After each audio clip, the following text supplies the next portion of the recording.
Ya PDL Chairman del Ulama Council del Zamboanga Peninsula Crisis Management Sheikh Abdul Waril Kasim na Consejo Local ayer para hacer un ordinanza que prohíbe el uso del palabra muslim si taman describe con mga sospechaw na krimen, especialmente na law de gobierno y mga media.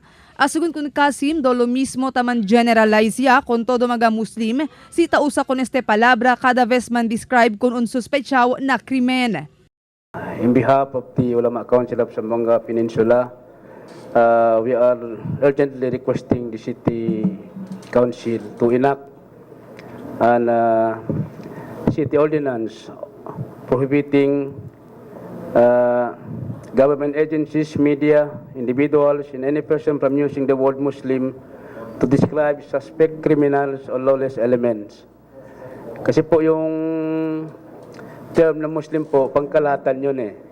Ya habla pa si Kasim, necesita ya con este corregir na más temprano tiempo, siendo si ay continúa pa este clase de práctica, ay más hace lang este dividido con mga Muslim y Kristiyano. No quiere según él que ay sucede este especialmente aquí na syudad. Parang may biases, lalong-lalo na po yung mga media. Kung may iyakan po nag-kidnap, ang lumalabas po sa mga newspaper, Muslim kidnapper. Kung si Abdul po ng rape, ang pinapalabas nila po yun, Muslim rapist. Kapag si Pedro anong rape, sasabihin nila si Pedro ng rape. Hindi po ginagamit yung Christian ng rape, Christian rapist. Kaya pa yung yung mga issue na gano'n, lalong-lalo pong nag-create ng hindi magandang ugnayan ng Muslim at saka Kristiyano. Kaya po dito, kung maingipin po yung mga ganitong bagay na to, kung magagawa ng City Council ang mga ordinance na to, baka po ma-minimize natin, kunting tulong po ang ma-minimize yung mga